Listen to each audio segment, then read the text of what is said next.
Уважаемые жители города Грозного и гости нашей столицы, облик города приукрашивают не только хорошие красивые проспекты, красивые здания, но и соблюдение правил дорожного движения водителями.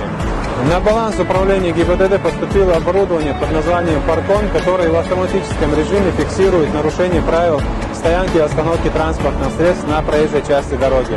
Обращаем внимание всех, кто нарушает правила стоянки и остановки, что инспектора ГИБДД на регулярной основе будут патрулировать улицы города Грозного, и те водители, которые нарушили правила остановки, будут привлечены к административной ответственности согласно статье 12.16 часть 4 наложением административного штрафа в размере 1500 рублей.